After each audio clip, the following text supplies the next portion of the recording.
Salut les gars, j'espère que vous allez bien.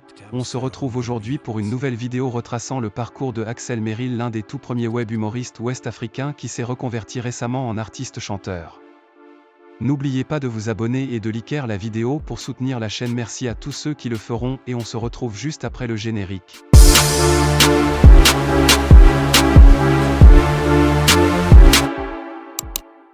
Né le 1er juillet 1996, Axel Merrill Sofonou de son nom complet est un jeune web humoriste, comédien et chanteur béninois. Après avoir vécu son baccalauréat au Bénin, il part rejoindre ses parents au Sénégal en 2013 pour y continuer ses études en télécommunications. J'avais la connexion internet, c'était nouveau pour moi parce qu'au Bénin, j'avais pas encore la Wi-Fi et tout.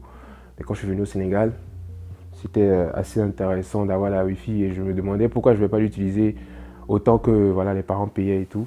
Et du coup, j'ai commencé à faire des vidéos. Voilà. Il se lance sur YouTube en 2014 avec son ami et collègue Josué, Jojo le comédien.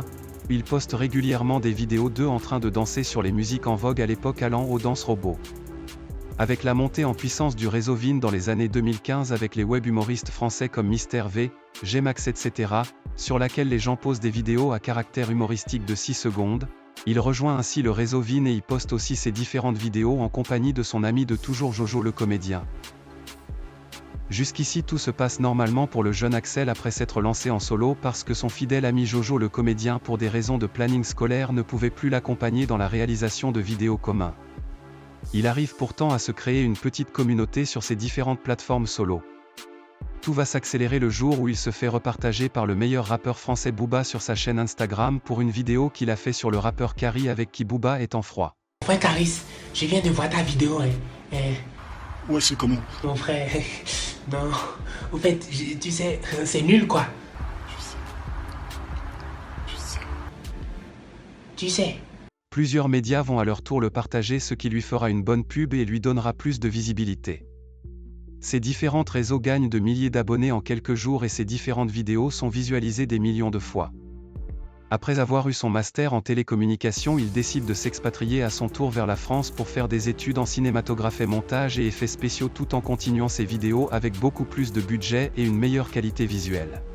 Axel Merrill fait partie des meilleurs web humoristes en Afrique de francophone, ce qui lui a permis de collaborer entre autres avec de célèbres comédiens tels que l'Ivoirien Ange Freddy et le duo de Camerounais, la légende du foot togolais Emmanuel Adebayor, jusqu'à se produire sur de mythiques scènes de comédie en Afrique comme le Parlement du Rire ou Abidjan, capitale du rire. Depuis ses débuts sur Internet, Axel Merrill a été lié de près ou de loin à la musique déjà par ses nombreux morceaux comme Gary ou des remixes de musique qui marchaient bien comme Panda du rappeur américain Designer ou Mercon de Suspect 95. A noter qu'il le fait toujours sur un ton humoristique car son premier kiff c'est de faire rire sa communauté. En 2022, après un bref séjour dans son pays d'origine le Bénin dans le cadre de la réalisation d'un film en Côte d'Ivoire, il se voit bloqué de séjour en France car sa demande de visa a été refusée par l'État français. Mais moi, en fait, peut-être que c'est pas de leur faute, tu vois, peut-être que c'est pas de leur faute, c'est peut-être au niveau de là-bas en France, mais je pense qu'ils ont quand même le pouvoir, de dire aux gars, ah, c'est Axel, il représente le pays, même s'ils pensent que je ne représente pas le pays quand même, ils vont dire, ah, c'est quand même l'image du pays, tu vois. Et aussi, au moins dire aux gars, ah, c'est Axel, il est ci, il est ça, il est artiste. Pourquoi en fait vous ne pouvez pas lui donner? Et ils vont même mettre la pression, je pense que je vais rentrer, ils vont même prendre l'engagement pour dire que, ah, s'il part, il va revenir.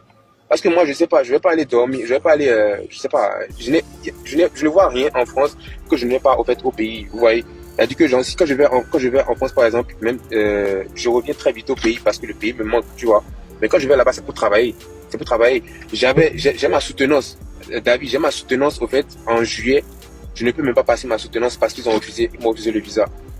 J'ai ma soutenance à faire en juillet. Et je pense que j'ai même payé 2500 € pour l'école de suivi. Les gars, ils m'ont pas donné le visa. Tu vois, je devais aller à l'école pour pouvoir faire un suivi. Ils m'ont pas donné le visa. Ils disent que ouais, ils savent très bien que dans mon compte, j'ai assez.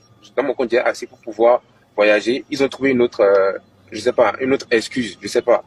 Du coup, ne pouvant plus retourner s'installer en France et obligé de continuer ses projets en Afrique, il commence par poster régulièrement de petits extraits de musique sur TikTok que la plupart des internautes vont apprécier puisque TikTok est réputé pour faire découvrir des talents cachés à ses utilisateurs.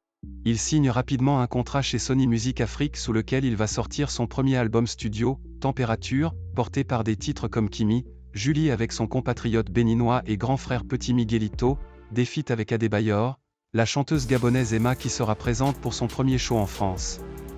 Le succès de cet album vous vaudra plusieurs nominations dans la sous-région jusqu'à l'obtention du prix de meilleur artiste ouest-africain lors des Primus 2024 en Côte d'Ivoire. Une belle récompense pour un monsieur au grand cœur qui a su utiliser l'arrivée d'Internet pour créer sa légende en ayant surmonté diverses épreuves de la vie passant du manque de reconnaissance dans son propre pays à la dépression dans laquelle il s'est enfoncé après s'être fait diagnostiquer atteint du vitiligo, une maladie responsable de la pigmentation de la peau. De la danse à la comédie, pour l'instant finir chanteur, peut-être que Axel Merrill a d'autres talents qu'on ignore. N'oubliez pas de vous abonner et de liker la vidéo pour soutenir la chaîne. Merci à tous ceux qui le feront.